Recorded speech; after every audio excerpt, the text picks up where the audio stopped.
بسم اللہ الرحمن الرحیم۔ تمام تعریفیں اس اللہ کے لیے ہے جو رحمان اور رحیم ہے، جو دلوں کے حال جانتا ہے اور نیتوں کو دیکھتا ہے، جو ہمارے چھپے ہوئے خیالوں تک سے واقف ہے۔ اور درود و سلام ہو ہمارے پیارے نبی پروفٹ محمد صلی اللہ علیہ وسلم پر۔ میرے پیارے بھائیوں اور بہنوں، یاد رکھو کہ انسان کی اصلی قیمت اس کے چہرے، اس کے کپڑوں یا اس کے نام سے نہیں ہوتی، بلکہ اس کی نیت اور اس کے دل سے ہوتی ہے۔ صحیح البخاری میں آتا ہے کہ عمل کا دار و مدار نیت پر ہے، یعنی اگر نیت صحیح ہے تو چھوٹا سا عمل بھی اللہ کے یہاں بہت بڑا بن جاتا ہے، اور اگر نیت خراب ہو تو بڑا سے بڑا عمل بھی بیکار ہو جاتا ہے۔ سوچو، ایک آدمی تھوڑا سا صدقہ دیتا ہے لیکن صرف اللہ کے لیے دیتا ہے تو وہ اللہ کے یہاں پہاڑ کے برابر ہو جاتا ہے، اور دوسرا آدمی بہت زیادہ دیتا ہے لیکن لوگوں کو دکھانے کے لیے دیتا ہے تو اس کا کوئی ثواب نہیں ملتا۔ آج ہماری حالت کیا ہے؟ ہم نماز بھی پڑھتے ہیں، روزہ بھی رکھتے ہیں، لیکن کئی بار ہمارا دل لوگوں کی طرف ہوتا ہے کہ لوگ ہمیں اچھا سمجھے، لوگ ہمیں نیک سمجھے، اور یہی ریا ہے جو ایک چھپا ہوا شرک ہے۔ صحیح مسلم میں آتا ہے کہ نبی صلی اللہ علیہ وسلم نے فرمایا، مجھے اپنی امت کے لیے سب سے زیادہ ڈر چھوٹے شرک یعنی ریا کا ہے، کیونکہ یہ اتنا چھپا ہوا ہوتا ہے کہ انسان کو خود بھی پتہ نہیں چلتا۔ وہ نماز پڑھ رہا ہوتا ہے لیکن دل میں یہ ہوتا ہے کہ لوگ مجھے دیکھ رہے ہیں۔ وہ تلاوت کر رہا ہوتا ہے لیکن دل میں یہ ہوتا ہے کہ لوگ میری آواز کی تعریف کریں۔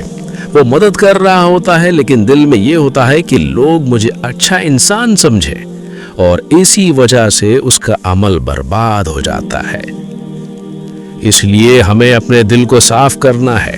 قرآن میں اللہ فرماتا ہے کہ قیامت کے دن نہ مال کام آئے گا نہ اولاد، بلکہ وہی کام آئے گا جو صاف دل لے کر آئے۔ یعنی اس دن کوئی پیسہ کام نہیں آئے گا، کوئی رشتہ دار کام نہیں آئے گا، کوئی پہچان کام نہیں آئے گی، صرف دل کی صفائی کام آئے گی۔ اگر دل میں ایمان ہے، سچائی ہے، خلوص ہے تو انسان کامیاب ہو جائے گا، اور اگر دل میں نفرت، گھمنڈ، ریا اور برائی ہے تو انسان گھاٹے میں رہے گا، چاہے دنیا میں کتنا بھی بڑا کیوں نہ ہو۔ اس لیے ہمیں ہر کام صرف اللہ کے لیے کرنا چاہیے۔ نماز پڑھو تو صرف اللہ کے لیے پڑھو، روزہ رکھو تو صرف اللہ کے لیے رکھو، کسی کی مدد کرو تو صرف اللہ کی رضا کے لیے کرو، کسی کو معاف کرو تو صرف اللہ کی خوشی کے لیے کرو، کیونکہ اللہ ہمارے چہرے نہیں بلکہ ہمارے دل اور نیت کو دیکھتا ہے۔ اور یاد رکھو، اگر دل صاف ہو گیا تو پوری زندگی صاف ہو جائے گی، اور اگر دل خراب رہا تو باہر کی ساری اچھائی بیکار ہو جائے گی۔ اس لیے ہر روز خود سے سوال کرو کہ جو میں کر رہا ہوں وہ اللہ کے لیے ہے یا لوگوں کے لیے۔ اگر لوگوں کے لیے ہے تو ترنت اپنی نیت کو بدلو، اور اگر اللہ کے لیے ہے تو اس پر قائم رہو، اور ہمیشہ یہ دعا کرو کہ اے اللہ ہمارے دلوں کو صاف کرتے، ہماری نیتوں کو صحیح کرتے، اور ہمیں دکھاوے سے بچا لے، کیونکہ اصلی کامیابی یہی ہے کہ انسان کا دل صاف ہو اور اس کی نیت سچی ہو۔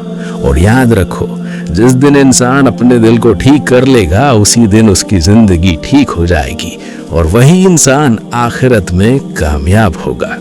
اس لیے آج فیصلہ کرو کہ ہم اپنی نیت کو صاف کریں گے، دکھاوے سے بچیں گے، ہر کام صرف اللہ کے لیے کریں گے، اور اپنی زندگی کو اس طرح جئیں گے کہ جب ہم اللہ کے سامنے جائیں تو ہمارا دل صاف ہو، کیونکہ یہی اصلی کامیابی ہے اور یہی انسان کی سب سے بڑی جیت ہے۔